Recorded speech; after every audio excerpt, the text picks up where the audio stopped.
Bueno, me- eh, este libro se gestó durante 10 años aproximadamente, no es un libro hecho express, fue una idea de Máximo que desgraciadamente no pudo estar hoy con nosotros y con nosotras acá, pero es un libro que tardó muchos años. Hay mucho trabajo, hay mucho esfuerzo, hay mucho cariño también.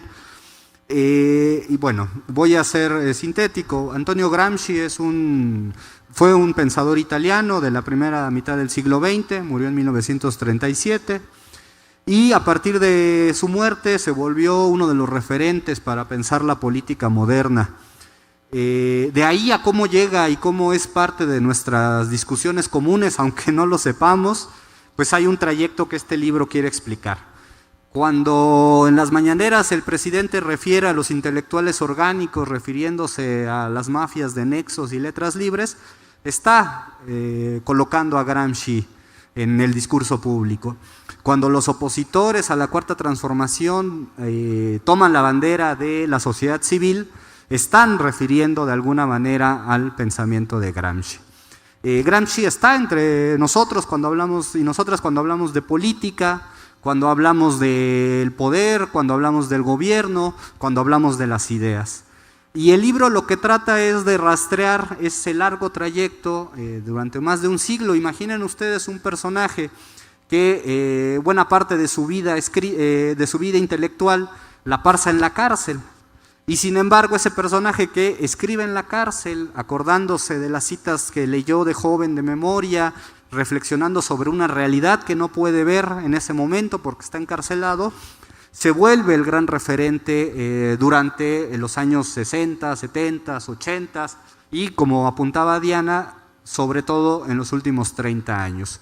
Y eso se debe a que entendió la mecánica con la cual funcionan las sociedades. Las sociedades funcionan sobre la base de la violencia la tenemos tan acostumbrada que ya a veces no la distinguimos, pero también de las ideas fuerza, los consensos.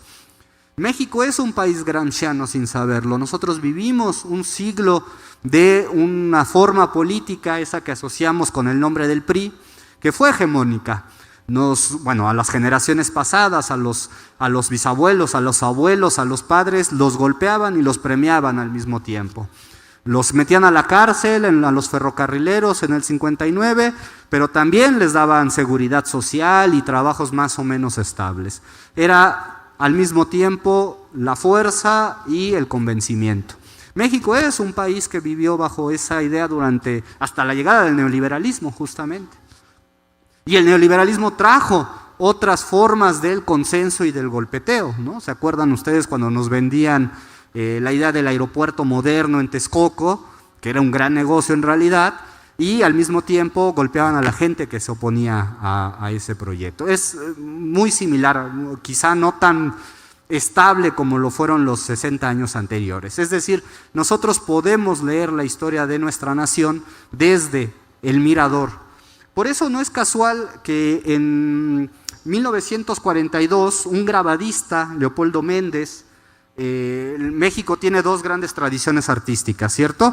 El mural y el grabado. El grabado es el que releva al muralismo a partir de los años 30. Leopoldo Méndez, un mexicano grabadista de izquierda, hace quizá el retrato más famoso de Antonio Gramsci. Y es este grabado que acompaña el libro. ¿Cómo llega en los años 40, en medio de los grandes conflictos sociales de aquella época, cómo llega a entender Leopoldo Méndez la importancia de este personaje? Bueno, de la misma manera que el presidente en las mañaneras fustiga en contra de los intelectuales orgánicos.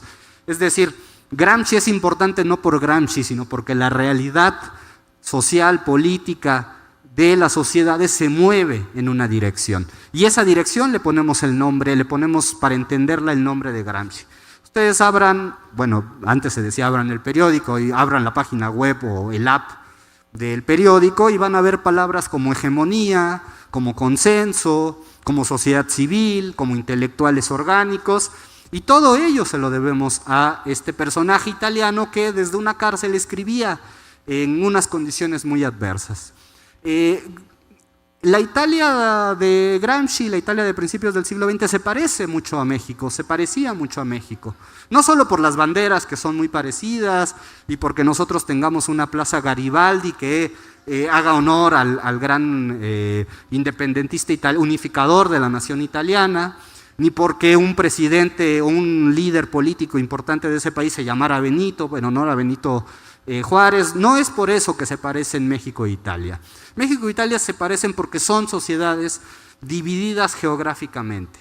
En Italia es el sur industrial, obrero, citadino, donde está el Vaticano, por ejemplo, y el sur campesino, donde ni siquiera se habla italiano, se hablan otras lenguas. Y Gramsci viene de ese mundo, viene de un mundo que es muy parecido a nuestros espacios indígenas mexicanos. Es exactamente la misma relación que se establece entre los citadinos, mestizos, criollos versus los indígenas. Es exactamente lo mismo. Por eso no es casual que Gramsci haga tanto sentido en México. Gramsci hace mucho sentido porque la realidad mexicana se parece mucho a la que él está describiendo. Un país dividido geográficamente, un país dividido culturalmente, un país en donde durante muchos años la nación era el privilegio de las élites, era el privilegio de los ricos, de los oligarcas.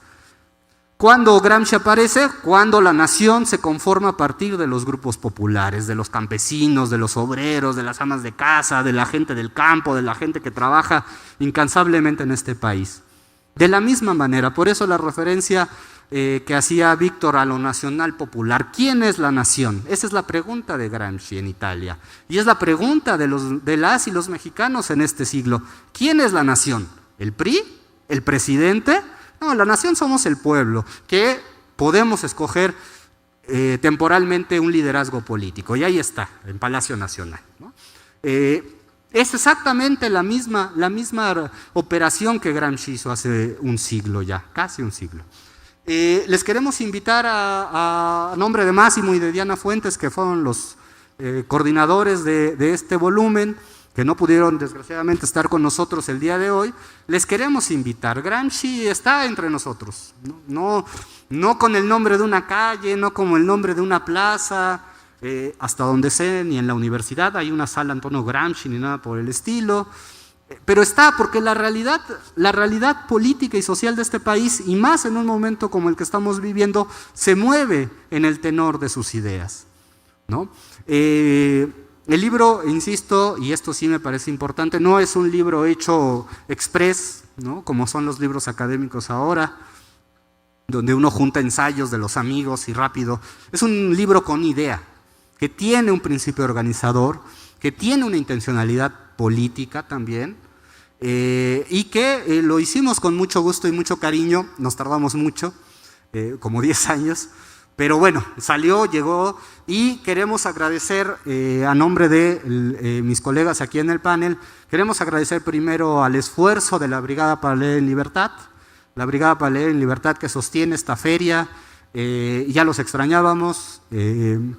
Queremos agradecer a la editorial Ítaca, que tuvo a bien aceptar la coedición del libro, y por supuesto agradecerles a ustedes, ¿no? Y si ustedes pueden leer y entonces les hace sentido algunas de las discusiones que a veces aparecen muy abstractas, muy alejadas, con un idioma muy extraño, de pronto no tan común, este libro les puede ayudar, porque de pronto en la mañanera o de pronto en la oposición política surgen estos conceptos, y este libro sirve para ello. Y bueno, finalmente agradecerles a ustedes que el día de hoy nos escucharon y a quienes nos están viendo también por YouTube. Muchas gracias.